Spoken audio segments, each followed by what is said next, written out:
Hey, what's up everyone? This is Snackbox. Hope you all are having an amazing day. Happy Friday, guys. And also we have some amazing news for the upcoming fusion from the Argonites faction, Pelops the Victor.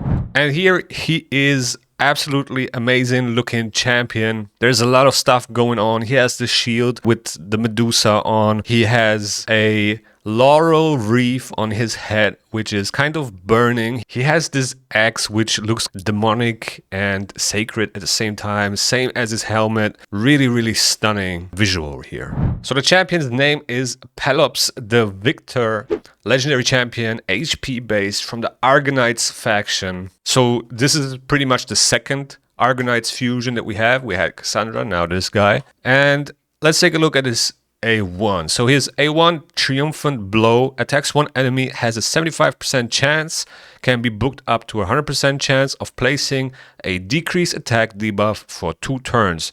This debuff cannot be resisted or blocked if the target is under HP burn.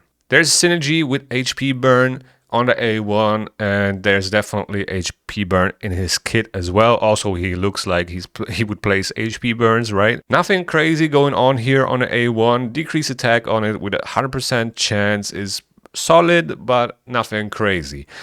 Then we have his A2, which is a 4-turn cooldown, can be booked down to a 3-turn cooldown, Gorgoa's Bane. Attacks one enemy, again a single target attack, will ignore 50% of the target's defense, which is a lot, if the target is under a HP burn debuff. The damage inflicted by the skill increases by 10% for every turn remaining on any debuffs on this champion and the target. Stacks up to 200%. So theoretically, if you would run this in Chimera, for example, and you would have up to like 10 debuffs with 2 turns on them, then you would get 200% extra damage on this skill. Now, if the damage inflicted by the skill is less than 50% of the target's max HP, steals all buffs from the target and places a stun debuff on them for 2 turns. These effects cannot be resisted if the target is under a HP burn debuff. So again, synergy, a lot of synergy with HP burn, but then again, single target attacks. Yes, he's ignoring a lot of defense with this. I don't know if that's enough, okay? I don't know if that's enough. For now, this guy seems more like a PvE champ, okay? Then the A3 4-turn cooldown, Victor's Bounty, can be booked down to 3-turn cooldown. Active effect, okay, this has a passive effect. Active effect places a 50% increased attack buff and a magma shield buff on all allies for 2 turns. Wow, so I think this is, after Solinar, the second champion that can place magma shield.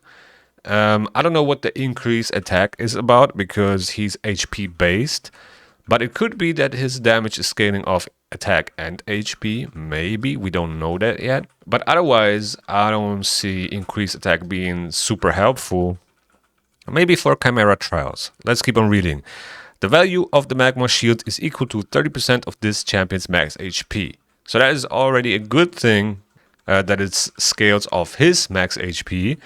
What comes to my mind is that if you don't have a Volcardic Heart, maybe you can bring him into your Titus team and push your damage a little bit. That could be something worth considering. Also places a taunt buff on this champion for 2 turns. Alright, so kind of a tanky thing going on here, which is to be expected on an HP based champion.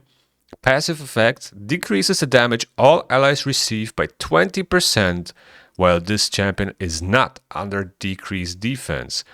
This is huge, actually. 20% less damage, on all allies.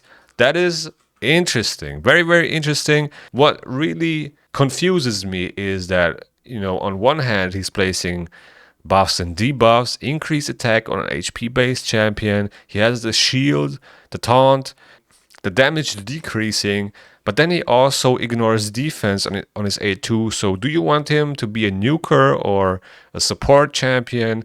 What is it? Seems like this guy can't really decide. But anyway, let's keep on reading. Master of Games, the passive. This champion is immune to stun, HP burn, and petrification debuffs. Alright, so that's already interesting. So for example, Fabian cannot put petrification on him. Whenever an enemy attacks this champion, has a 100% chance of placing a HP burn debuff on that enemy for 2 turns. Okay, so an HP burn passive, interesting. The chance decreases to 50% if this champion is under a decreased defense debuff, occurs once per enemy skill. Whenever an enemy attacks this champion, also has a 50% chance of placing a petrification debuff on that enemy for 1 turn. Wow! The chance decreases to 25% if this champion is under decreased defense. Okay, so that makes sense with the Medusa shield, right? The petrification on his passive. Kind of nice, very, well thought through. I love that it makes sense in terms of the visuals and, the skills. Then we also have an aura, increases ally resistance in all battles by 60. All right, so where will this champion be good? Will he be good for PvP or PvE? Let's think about it. Now, obviously, he's one of the first Argonauts champion that is pretty much up for grabs, kind of guaranteed, right? So I would definitely go for him. That's like the first thing that comes to my mind, right? For Faction Wars, because farming Faction Wars hard or even Faction Wars normal is very important. And once the Argonauts faction crypt opens, you definitely want to farm that to get glyphs and, crafting material, relic material, and so on. So yeah, that's definitely one of the most important things, but also where he might be strong for progression, or if you want to implement him somehow in your Titus team with the Magma Shield, if you don't have a Volcanic Heart, I can see him being very strong in Hydra, for example. Places HP burn when enemies hit him. Then he has increased attack, Magma Shield, so 2 buffs, reduces incoming damage by 20%.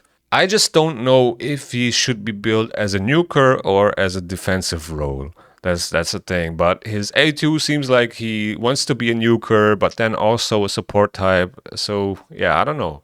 Now, in general, I think he's very strong for like wave content with his passive that is placing HP burns, right? Then he also has the Magma Shield and the Petrification. So theoretically, I can see him soloing dungeons in a regeneration set, right? He has a decreased attack as well, so he can definitely go for Dragon Heart 10, I'm pretty sure. Maybe even Ice Golem if you deactivate the A2 on the boss because you don't want to trigger that counter attack. But yeah, I can definitely see him soloing dungeons with the Magma Shield and so on. And if you give him a regeneration set and some self-sustain, I think he can do it. So dungeons and wave content like Doom Tower, Grim Forest and so on, I can see him being very strong there. And also for Faction Wars, right? That's also wave content. Now, I don't think he will be a meta nuker for PvP, even though he's HP based, so that's already good. He seems kind of annoying with the damage decreasing here on his A3, which is the passive effect, as long as he doesn't have a decreased defense debuff. But other than that, I don't see much value to him for the current PvP meta. No multi-attacks, like no multi-hitters. Also, he will not place HP burns or petrification when the enemies have total guard, right? But if you can get the total guard stacks down and then he places that petrification, I can see that being helpful, because then the total guard won't be renewed. But other than that, I don't know. I don't really see him joining the arena meta at all. But again, that's just all the theory. We didn't see him in action. We gotta wait for some test server stuff, I guess, and see what the tier 3 content creators are doing with him. But so far, he seems solid for like PvE and progression. But I don't think he will have a place in the endgame meta for arena or PvE. But yeah, I'm definitely gonna go for him just because of Faction Wars hard. He seems like a solid tank there, right? With the taunt. He has the Magma Shield, so he provides some survivability. Also, allies receive 20% less damage. That is huge for Faction Wars hard. Okay, also the petrification on his passive, the HP burn will help on bosses. The decreased attack will also help on bosses. And yeah, overall, I think he's a solid PvE champ. But yeah, guys, that's been pretty much it for this video. Let me know in the comments below, what do you guys think about this champion? Will he surprise us with his damage? I mean, a single target attack normally does a lot of damage from experience, but we will see. Also, 50% def ignore seems a lot, and then he pushes his damage for each debuff on the enemies and on him, so up to 200%. That's really a lot of damage. So that skill is really intriguing, but in the current PvP meta, I don't know if it's gonna, shine there, right? Don't forget to hit the like button. Also subscribe to the channel if you want to see more raid content. The YouTube algorithm is gonna suggest you a video that you might like right here, and see you in the next one.